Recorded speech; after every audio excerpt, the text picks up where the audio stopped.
नमस्कार, मैं हूं शुभी मिश्रा और आप देख रहे हैं न्यूज 18 बिहार झारखंड की खास पेशकश कैमरा सब देखता है। सेल्फी और रील्स के चक्कर में जान चली जाती है, ये तो आपने सुना ही होगा, लेकिन सच्चाई की तस्वीर भी देख लीजिए। कैसे एक बाइक पर सवार 3 दोस्त सोशल मीडिया पर अपना स्टंट दिखाने के चक्कर में हादसे के शिकार हो गए।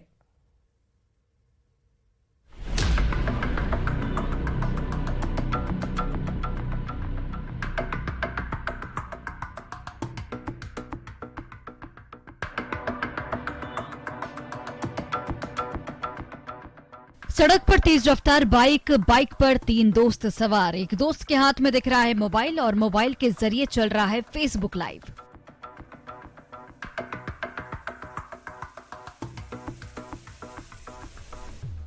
तीनों दोस्त मजे से जा रहे हैं, तभी अचानक ये क्या। इससे आगे की तस्वीर आपको नहीं दिखा सकते। ये तस्वीर आपको विचलित कर सकती है।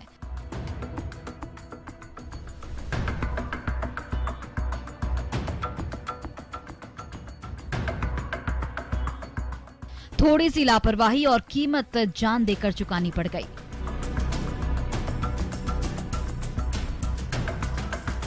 वीडियो में दिख रही तस्वीर में बाइक सवार की गलती तो नहीं दिख रही, लेकिन सड़क पर अगर सतर्क होकर नहीं चले तो ऐसे ही हादसे होते हैं। ये दर्दनाक हादसा यूपी के बुलंदशहर में हुआ है।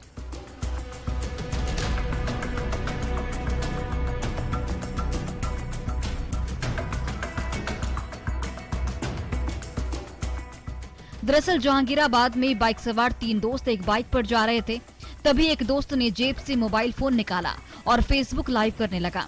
फेसबुक लाइव में तीनों दोस्त बात कर रहे हैं और लोगों के कमेंट पढ़कर हंस भी रहे हैं। बाइक तेज रफ्तार में आगे बढ़ रही है। जैसे ही कुछ दूर ये पहुंचते हैं, तभी सामने से एक तेज रफ्तार कार दूसरी साइड से आती है और इनके आगे चल रही कार में टक्कर मारती है।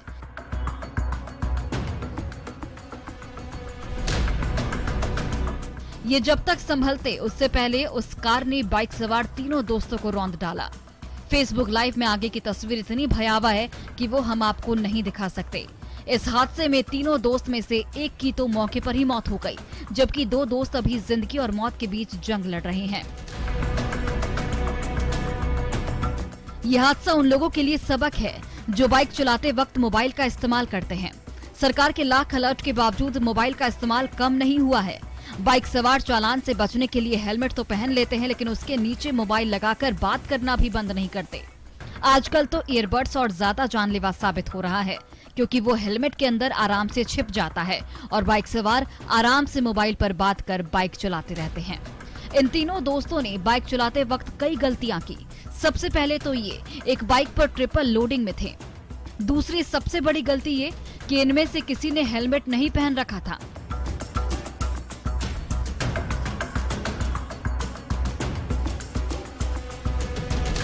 अगर इन लोगों ने हेलमेट पहना होता तो शायद जान बच भी सकती थी, लेकिन इनकी थोड़ी सी लापरवाही कितनी भारी पड़ी, इस वीडियो को देखकर आप अंदाजा लगा सकते हैं। फिलहाल पुलिस पूरे घटनाक्रम की छानबीन में जुटी हुई है। न्यूज 18 के लिए बुलंदशहर से प्रशांत कुमार की रिपोर्ट। और भारत में आईपीएल की शुरुआत 31 मार्च से होने जा रही है, लेकिन बिहार में मिनी आईपीएल की शुरुआत होली के साथ हो गई है। मिनी आईपीएल में बिहार के कई जिलों की टीमों ने हिस्सा लिया, लेकिन इस क्रिकेट टूर्नामेंट में देसी चीयर गर्ल्स का जलवा मैच से ज्यादा सिर चढ़कर बोल रहा था।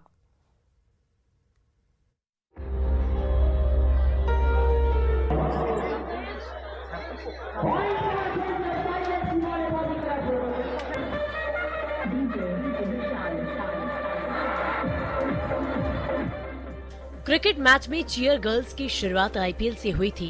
मैच में जब चौके छक्के लगते हैं तब चीयर गर्ल्स डांस करती है, लेकिन धीरे धीरे अब ये प्रचलन गांव में भी पहुंच गया है।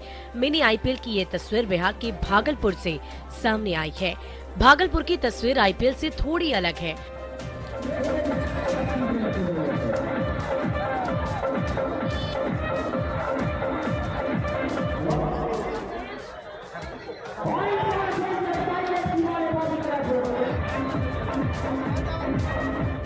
यहाँ हर चौके छक्के पर देसी चीयर गर्ल्स डांस कर रही है, लेकिन भोजपुरी के अश्लील गानों पर यहाँ चीयर गर्ल्स के लिए कुछ अलग व्यवस्था की गई है।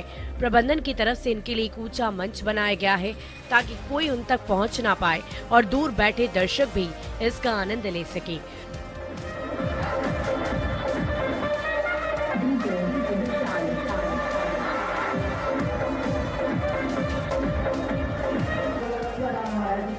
बिहार में एक तरफ जहां प्रशासन ने भोजपुरी के अश्लील और जाति सूचक गानों पर रोक लगाई है, वहीं दूसरी ओर होली की पूर्व संध्या पर क्रिकेट टूर्नामेंट के दौरान ऐसे गाने जमकर बजे। भागलपुर में जिला स्तरीय क्रिकेट टूर्नामेंट का फाइनल मैच कराया गया और इस दौरान चीयर गर्ल्स ने भोजपुरी गीतों पर जमकर ठुमके लगाए। यहाँ मैच देखने कम लोग चीयर गर्ल्स को देखने ज्यादा लोग पहुँचते हैं। क्रिकेट टूर्नामेंट के दौरान मैदान में लोगों ने न केवल मैच का आनंद उठाया, बल्कि चीयर गर्ल्स के ठुमकों पर जमकर तालियां बजाई। यहाँ भोजपुरी के वल्गर गानों पर चीयर गर्ल्स झूमती रहीं और दर्शक तालियां बजाते रहे। इस टूर्नामेंट के आयोजकों ने प्रशासन के आदेश का ख्याल नहीं रखा। प्रतियोगिता के आयोजकों का कहना है कि आईपीएल से पहले उन्होंने गांव में आईपीएल जैसा माहौल बनाने की कोशिश की है।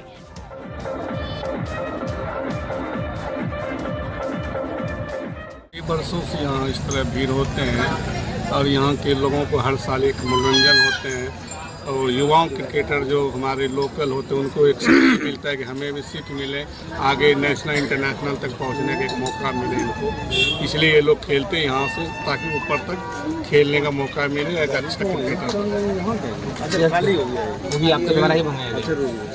इसलिए मंगाया कि यहाँ लोकल लोगों की मांग हर साल होती है कि यहाँ चेस गर्ल भी आवे तो थोड़ा आनंद हो, जो यहाँ पे लोग क्रिकेट प्रेमी आते हैं उनको आनंद थोड़ा आता है। बहुत अच्छा लग रहा है कि हमारे इंटरनेशनल में भी तो इस तरह होते हैं, वही का लुक यहाँ लोकल भी लोगों को दिखाया जा रहा है। आईपीएल शुरू होने वाला है कि हम यहाँ देख रहे हैं कि वहाँ पे आईपीएल शुरू होने वाला है। आईपीएल शुरू होना उसका भी लोग यहाँ लोकल में ले रहे हैं ताकि आईपीएल का भी समय आने वाला है। भागलपुर के मुक्तापुर गांव में आयोजित इस क्रिकेट टूर्नामेंट में बिहार के कई जिलों की टीमों ने हिस्सा लिया। फाइनल मुकाबला समस्तीपुर और मुजफ्फरपुर की टीमों के बीच हुआ और इसमें एक हैरान करने वाली तस्वीर ये भी है कि ये क्रिकेट मैच एक स्कूल के ग्राउंड में हो रहा है। स्कूल के सामने ऐसे आयोजन के लिए कई सवाल खड़े कर रहे हैं। बता दें कि डबल मीनिंग वाले भोजपुरी गानों और अश्लील म्यूजिक वीडियो को लेकर बीते दिनों बिहार विधानसभा में भी आवाज उठी थी, जिसके बाद बिहार के मंत्री बिजेंद्र प्रसाद यादव ने कहा था कि ऐसे मामलों में सख्त कार्रवाई की जाएगी। विधानसभा में बोलते हुए बिजेंद्र यादव ने कहा था कि पुलिस को गलत अर्थ वाले भोजपुरी गानों के खिलाफ कार्रवाई करने के लिए कहा गया है, लेकिन भागलपुर की ये तस्वीर देखकर तो नहीं लगता कि पुलिस अपना काम कर रही है। खुलेआम ऐसे आयोजन होते हैं, लेकिन पुलिस सिर्फ तमाशबीन बनी रहती है। क्रिकेट मैच खेलना बुरा नहीं है, लेकिन उसके साथ ऐसे चीयर गर्ल्स को अश्लील खाने पर नचाना कहां से सही है। ऐसे गाने अक्सर सामाजिक अशांति और हिंसा का कारण बनते हैं। न्यूज़ 18 के लिए भागलपुर से विकास कुमार सिंह की रिपोर्ट। और धर्म नगरी बनारस में इन दिनों चलता फिरता इंसानी म्यूजियम चर्चा का विषय बना हुआ है। इस म्यूजियम में करगिल में शहीद हुए जवानों की पूरी जानकारी आपको एक जगह पर मिल जाएगी। इसे चलते फिरते म्यूजियम को देखकर लोग न सिर्फ हैरान है बल्कि गौरवान्वित भी महसूस कर रहे हैं।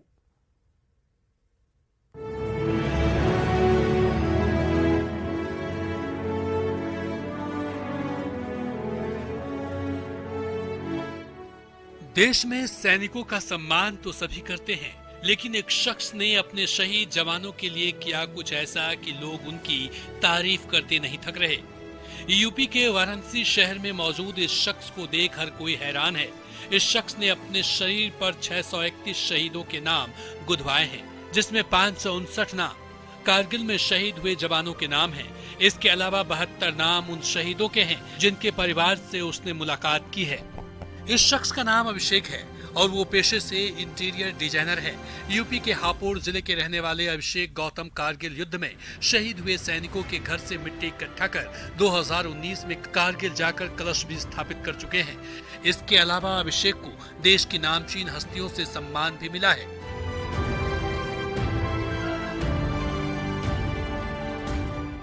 मेरे को चलता फिरता शहीद स्मारक इसलिए बोला जाता है क्योंकि मैंने अपने शरीर पे अपने देश के उन महान 631 रणबांकुरों के नाम लिखवाए हैं जिन्होंने हमारी रक्षा के लिए, हमारी देश की रक्षा के लिए, इन सभी तीज त्योहारों के लिए अपना बलिदान दिया। मैंने सबसे पहले अपने कारगिल मार्टियर्स जो 1999 में एक ऑपरेशन विजय हुआ था, उसमें हमारे 559 कारगिल मार्टियर्स शहीद हुए थे। उन 559 कारगिल मार्टियर्स का नाम मैंने अपनी बॉडी पे अंकित कराया। अभिषेक के शरीर पर हमारे देश के 11 महापुरुषों की तस्वीर भी मौजूद है।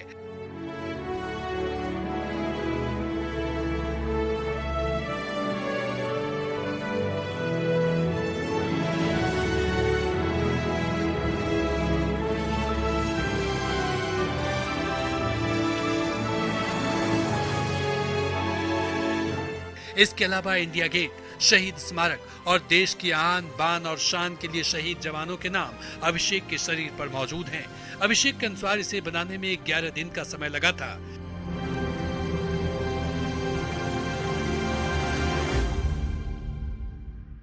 अपने 11 महापुरुषों के पोर्ट्रेट मैंने अपनी बॉडी पे अंकित कराए, जिनसे मैं हमेशा शिक्षा लेता रहता हूँ।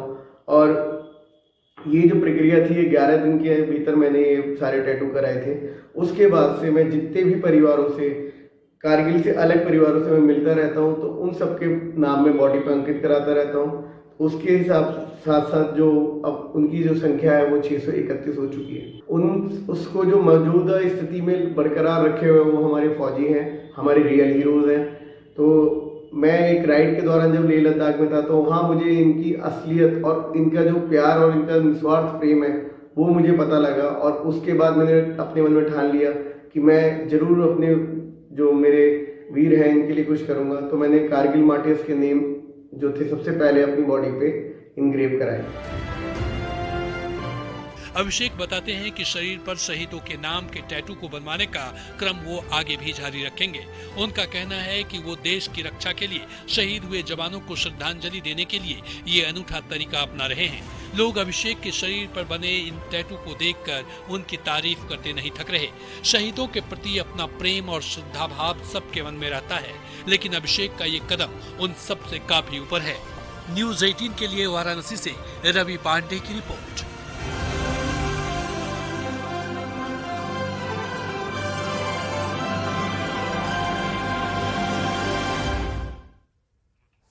और भगवान शिव की नगरी काशी का धार्मिक सांस्कृतिक महत्व अनादिकाल से ही देशवासियों के लिए श्रद्धा विश्वास के साथ विदेशियों के लिए कौतूहल का विषय रहा है।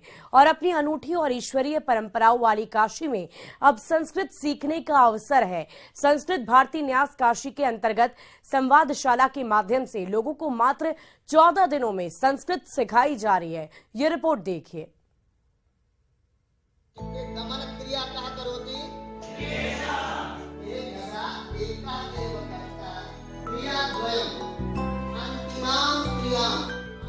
विलुप्त हो रहे संस्कृत भाषा को फिर से जगाने की पहल शुरू हो गई है।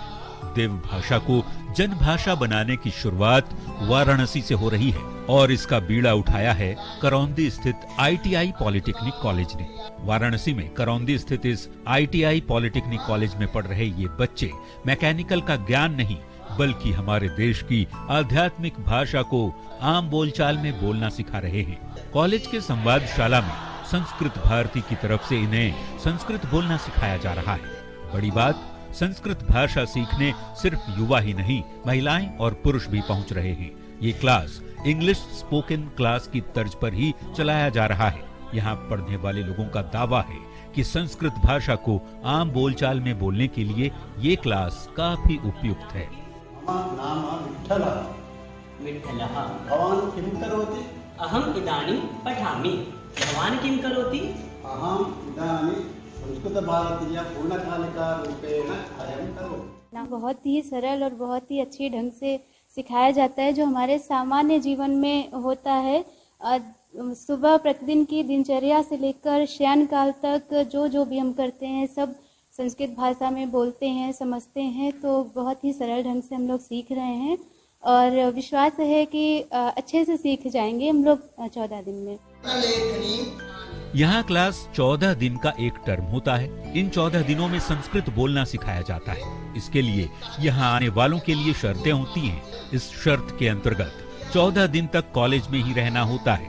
14 दिन तक मोबाइल पर पूर्ण पाबंदी होती है। एक दिन में 6 सत्रों में कक्षाएं चलती हैं। 1 तारीख से लेकर 14 तारीख तक एक टर्म खत्म होता है, जिसके बाद दूसरा बैच शुरू किया जाता है। बड़ी बात ये कि अंग्रेजी सीखने में जहां हजारों रुपए खर्च हो जाते हैं, वहीं यहाँ सिर्फ 1000 रुपए में संस्कृत बोलना सिखाया जा रहा है। प्रथम क्रियाया समाप्ति। लक्ष्य हमारा है कि ऐसे देखिए सभी प्रांत सभी प्रदेशों के भिन्न भिन्न भाषा है, लेकिन हमारा लक्ष्य क्या, ये संस्कृत भारती का लक्ष्य है कि हमारा पूरा भारत देश एक भाषा में हो करके पुनः विश्व गुरु हो, पुनः विश्व गुरु को हमारा भारत देश प्राप्त हो। हम लोग बात करें तो अब तक कितने लोगों को आपने संस्कृत बोलना सिखा दिया है? हमने क्या, हमारी संस्कृत भारती संस्था ने लक्षाधिक लोग संस्कृत बोलना सीख गए और अभी वर्तमान में बहुत सारे गांव, बहुत सारे घर पूर्ण रूप से संस्कृत में है। अत्र संस्कृत भारती एवं उत्तर प्रदेश संस्कृत संस्थान इत्यनयोः संयुक्त तत्वाधानेन संचालितायाः संवादशालायाम् आगत्य 14 दिवस भूत्वा निश्चयेन संस्कृतेन संभाषणं कर्तुं शक्नुवन्ति।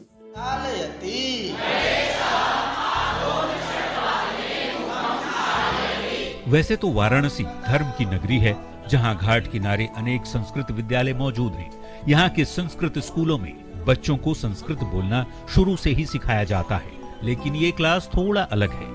यहाँ 14 दिन में संस्कृत बोलने की गारंटी है और सबसे खास बात ये कि इसमें सभी उम्र के लोग हिस्सा ले सकते हैं। आज हम जो हिंदी भाषा बोलते हैं, सुनते हैं और समझते हैं, उसकी उत्पत्ति और विकास 1000 साल पुराना है, लेकिन एक भाषा के रूप में इसके विकास क्रम और मूल उद्भव को हम देखेंगे तो पाएंगे कि दूसरी भारतीय भाषाओं की तरह इसका भी विकास संस्कृत से ही हुआ। 1000 साल के विकास का क्रम इसके रूप को निखारता ही जा रहा है। संस्कृत दुनिया की सबसे पुरानी भाषा है। द्रविड़ और उत्तर भारत की अन्य भाषाओं का जन्म भी संस्कृत से ही हुआ है। हिंदी, अंग्रेजी, स्पेनिश और मंडारिन के बाद हिंदी दुनिया में सबसे ज्यादा बोलने वाली भाषा है। अगर इसी तरह भारत में पहल होने लगे तो भारत की पुरानी संस्कृति वापस आने में ज्यादा देर नहीं लगेगी। न्यूज़ 18 के लिए वाराणसी से रवि पांडे की रिपोर्ट। मम नाम राहुलः। भवतः नाम किं? मम नाम विठ्ठलः। विठ्ठलः। भवान् किं करोति? अहम् इदानीं पठामि। भवान् किं करोति? अहम् इदानीं संस्कृतभारतीय पूर्णकालिका रूपेण कार्यं करोमि। और भगवान राम की नगरी में मंदिर का निर्माण कार्य तेजी से चल रहा है। करोड़ों भक्तों को इस मंदिर का बड़ी बेसब्री से इंतजार है। आज जो तस्वीर आपको दिखाने जा रहे हैं उसे देखकर आपको सुकून महसूस होगा, क्योंकि रामलला का भव्य मंदिर जल्द ही आकार लेने वाला है।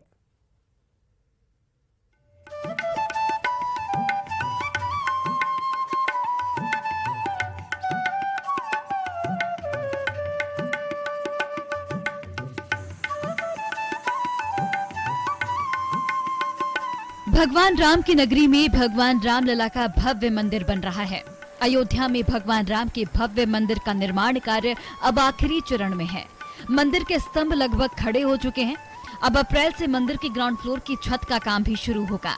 इसके साथ ही मंदिर के सामने परकोटे का निर्माण यानी कि जगमोहन का निर्माण भी शुरू हो गया है। परकोटे के निर्माण की एक्सक्लूसिव तस्वीरें सामने आ चुकी हैं।